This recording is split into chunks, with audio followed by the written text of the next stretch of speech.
अस्सलामुअलैकुम स्टूडेंट्स, मेरा नाम सलमान हनीफ है और आज का जो हमारा टॉपिक है वो है एप्लीकेशंस ऑफ गॉसेस लॉ। तो गॉसेस लॉ की जो दूसरी एप्लीकेशन है वो है electric intensity due to infinite charge sheet. तो हम लोगों ने इलेक्ट्रिक इंटेंसिटी कैलकुलेट करनी है किसी एक हमारे पास शीट है, चार्ज शीट, उसके ऊपर चार्ज है और उसकी वजह से हमने जो है वो इनफाइनाइट शीट की इलेक्ट्रिक इंटेंसिटी जो है वो कैलकुलेट करनी है।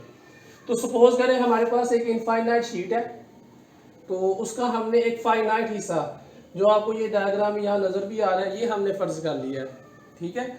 और इसके ऊपर जो है ये चार्ज यूनिफॉर्मली डिस्ट्रीब्यूटेड है। तो जब भी हम किसी बॉडी को चार्ज करते हैं तो चार्ज जो होता है वो हमारे पास यूनिफॉर्मली, चार्ज सारा जो है ये यूनिफॉर्मली डिस्ट्रीब्यूट हो जाता है। यूनिफॉर्मली से क्या मुराद है कि अगर आप लेफ़्ट से राइट की तरफ जाएं तो एक चार्ज से दूसरे चार्ज तक का फासला सेम होगा। इसी तरह अगर आप ऊपर से नीचे की तरफ आए तो इन दोनों चार्जेस का फासला भी सेम होगा। इस तरफ हो जाए तो इन दोनों चार्जेस का फासला वही वाला होगा जो इन दोनों का है। तो यूनिफॉर्मली डिस्ट्रीब्यूटेड से मुराद है ये हमारे पास जो चार्ज है वो इक्वल फासले के ऊपर डिस्ट्रीब्यूट है, ठीक है।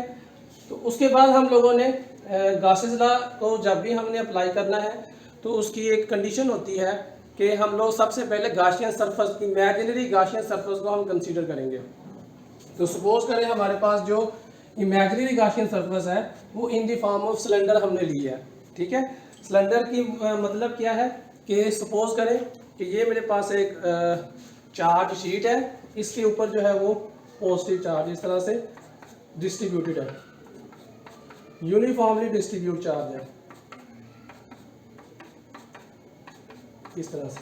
तो सिमिलर यही काम जो है वो इसकी दूसरी साइड पे भी होगा, यूनिफॉर्मली चार्ज डिस्ट्रीब्यूट होगा।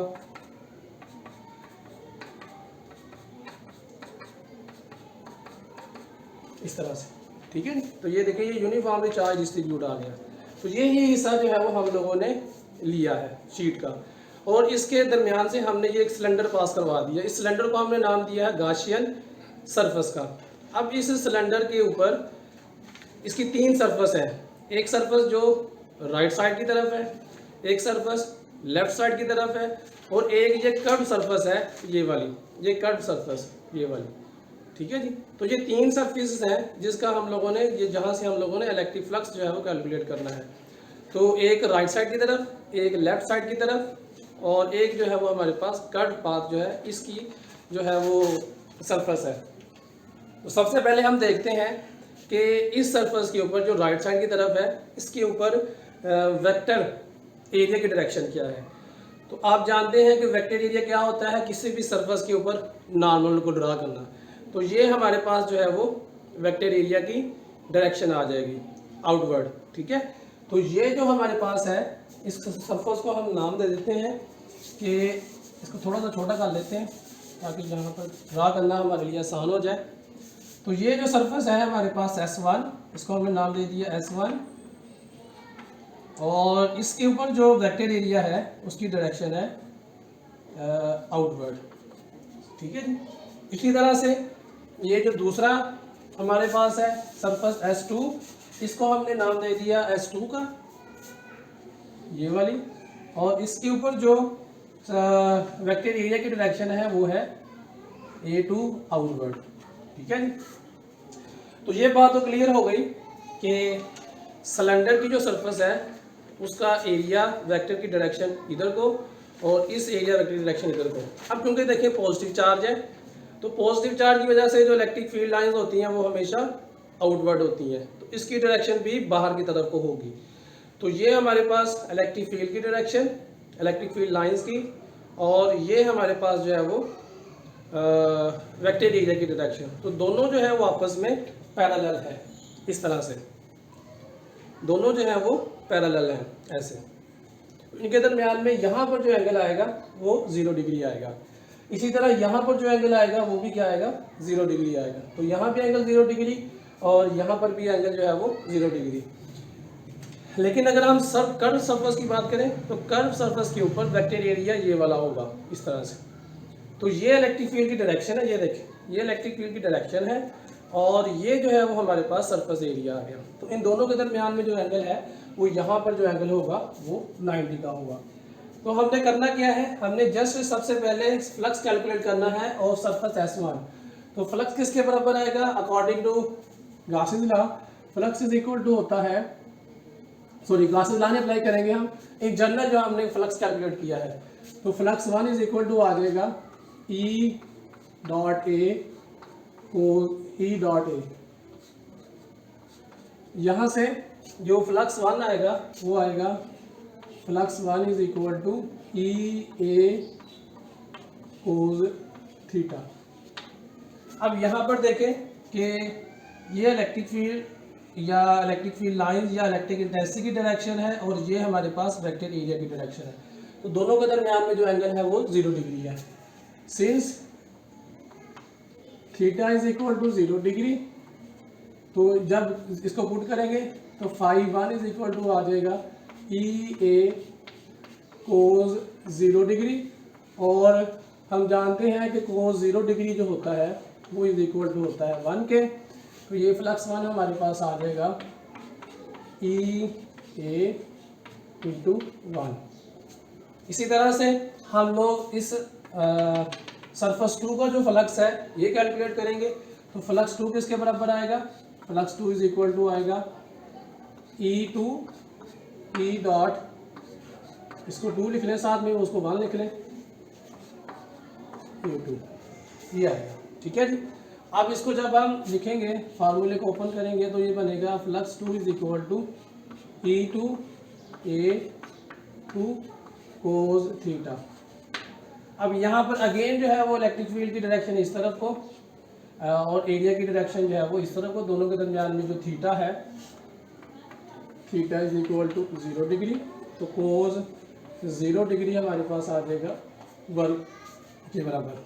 तो फ्लक्स 2 इज इक्वल टू आ जाएगा E2 A2 कोज 0 डिग्री, और ये आ जाएगा flux 2 is equal to E2 A2 1 के बराबर। ठीक है जी। अच्छा, इसमें जो हमारे पास इलेक्ट्रिक इंटेंसिटी है उसकी या इलेक्ट्रिक फील्ड है उसकी वैल्यू वही है जो A1 के लिए है और एरिया भी उतना ही है। इसी तरह इसका एरिया और इसका एरिया दोनों बराबर है। यहाँ पर जो इलेक्ट्रिक इंटेंसिटी है वो और यहाँ पर जो इलेक्ट्रिक इंटेंसिटी है वो दोनों बराबर है। तो यहाँ पर फिर 2 वगैरह लिखने की ज़रूरत नहीं है, सिंपली आप इसको लिख सकते हैं। ठीक है जी। अब हमने कैलकुलेट करना है इसका फ्लक्स कर्व पाथ का। तो ये सरफेस S3 का फ्लक्स ये आएगा E डॉट ए, ठीक है जी, और ये इज इक्वल टू आ जाएगा E A cos 0 degree, sorry 90 degree. ठीक है, 90 का एंगल बना रहे हैं, ये A आ गया और ये E आ गया बाहर की तरफ। तो फ्लक्स 3 जो है ये हमारे पास आ जाएगा E A कोज 0 डिग्री है तो ये बन जाएगा 90 डिग्री है तो ये बन जाएगा 0, और फ्लक्स 3 इज इक्वल टू आ जाएगा 0 के बराबर। अब इसके बाद टोटल फ्लक्स कैलकुलेट कर लें। Flux total is equal to flux 1 plus flux 2 plus flux 3। Flux 1 किसके बराबर है, E के बराबर। फ्लक्स 2 किसके बराबर है, E2 के बराबर, और फ्लक्स 3 किसके बराबर है, 0 के। तो ये आ जाएगा 2EA के बराबर। ठीक है जी, इसको इक्वेशन नंबर 1 का नाम है। उसके बाद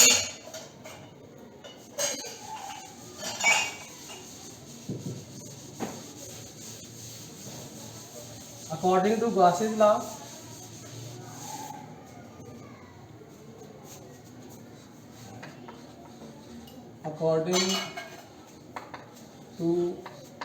लॉ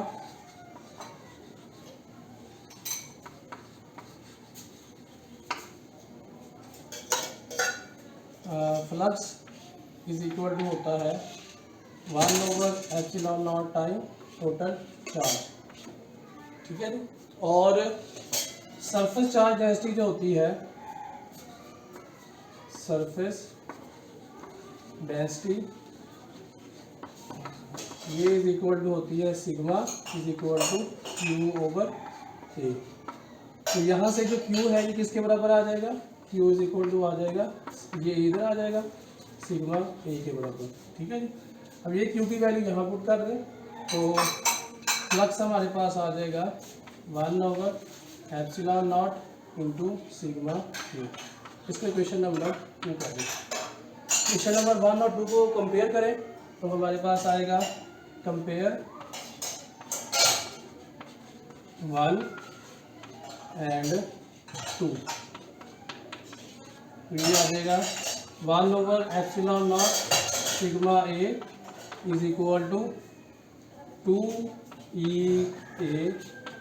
यहाँ से ए से ए कट जाएगा, एरिया से एरिया कट जाएगा, तो पीछे हमारे पास क्या बचेगा, यहाँ से ई को हमने निकालना है तो 2 नीचे आके डिवाइड हो जाएगा, ये बचेगा E is equal to 2 sigma over 2 epsilon naught. ठीक है जी। और अगर इसको वेक्टर फॉर्म में लिखें तो ई इज इक्वल टू आ जाएगा vector is equal to sigma over 2 epsilon naught, और यहाँ पर आ जाएगा यूनिट वेक्टर। तो इस फार्मूले की मदद से हम लोग किसी भी जो चार्ज शीट है उसकी इलेक्ट्रिक इंटेंसिटी को कैलकुलेट कर सकते हैं। इससे आगे भी इंशाल्लाह नेक्स्ट लेक्चर में। अल्लाह हाफिज़।